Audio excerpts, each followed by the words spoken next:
నమస్తే అండి, welcome back to Padmavathi channel. Friends, మనం మార్నింగ్ బ్రేక్ఫాస్ట్లోకి ఇడ్లీ, దోశ, వడ, మినపగారెలు ఇలాంటివి టిఫిన్ ఐటమ్స్ చేసుకుంటూ ఉంటాం కదా. ఎవరికి నచ్చిన టిఫిన్ని వారు చేసుకుంటూ ఉంటారు.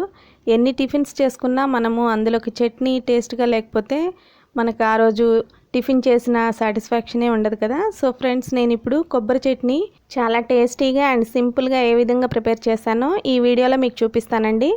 అలాగే ఒకసారి మీరు కూడా ట్రై చేసి మీ అమూల్యమైన ఫీడ్బ్యాక్ని నాకు కామెంట్ సెక్షన్లో తెలియచేయండి. ఇక ఇప్పుడు స్టవ్ వెలిగించుకొని కడాయి పెట్టుకున్న తర్వాత అందులో 1 స్పూన్ ఆయిల్ వేసుకోవాలండి. ఆయిల్ హీట్ ఎక్కినాక ఒక 10 నుంచి 15 పచ్చిమిర్చి వేసుకోవాలండి.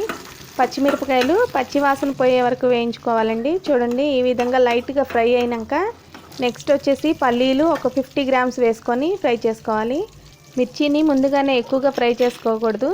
మనము నెక్స్ట్ మిగతా ఇంగ్రీడియంట్స్ వేసి అవి కూడా ఫ్రై అయ్యేలోపు ఈ పచ్చిమిర్చి మాడిపోతాయి కదా, అందుకని చెప్పేసి లైట్గా ఫ్రై చేసుకోవాలండి. వీటన్నింటిని వేయించుకోవడానికి స్టవ్ని లో ఫ్లేమ్లో పెట్టుకొని వేయించుకోవాలి. ఇక నెక్స్ట్ వచ్చేసి పుట్నాలు వేసుకోవాలండి. అదేనండి, వేయించిన శనగపప్పు ఒక 50 గ్రామ్స్ వేసుకోవచ్చు. నేను ఇక్కడ ఒక 25 గ్రామ్స్ అలా వేసుకున్నాను. మీరు కావాలంటే కొంచెం ఎక్కువైనా వేసుకోవచ్చండి. ఇక ఇప్పుడు మన కొబ్బరి చట్నీ మంచి టేస్ట్ రావడం కోసం అనేసి నేను ఇక్కడ ఒక 1/2 టీ స్పూన్ జీలకర్ర అండ్ ఒక చిన్న వెల్లుల్లి రెబ్బ వేసుకుంటున్నానండి. ఈ వెల్లుల్లిపాయ జీలకర్రని మామూలుగా అయితే మనం చట్నీ నూరుకునేటప్పుడు వేసుకుంటాం కదా, అలా కాకుండా ఇలా ఆయిల్లో లైట్గా వీటన్నిటితో పాటు కొద్దిగా వేయించుకున్నామంటే చట్నీకి అదనంగా టేస్ట్ వస్తుంది. ఇక నెక్స్ట్ వచ్చేసి ఒక చిన్న చింతపండు రెబ్బ వేసుకోవాలి. మరీ ఎక్కువగా వేసుకోకూడదు, టేస్ట్ మారిపోతుందండి చట్నీకి. లైట్గా కొంచెం అంటే కొంచెమే వేసుకోవాలి. ఫైనల్గా సన్నగా కట్ చేసి ఉంచుకున్న పచ్చి కొబ్బరిని వేసుకోవాలండి. ఈ కొబ్బరి చట్నీ కోసం అనేసి నేను ఒక పెద్ద సైజు కొబ్బరికాయని తీసుకొని సగం చిప్పని ఈ విధంగా సన్నగా కట్ చేసుకొని వేసుకుంటున్నాను. ఫ్రెండ్స్, ఈ కొబ్బరి వేసిన తర్వాత ఒక 2 మినిట్స్ లైట్గా ఈ విధంగా ఫ్రై చేసుకున్న తర్వాత ఇక స్టవ్ ఆఫ్ చేసేసుకోవాలండి.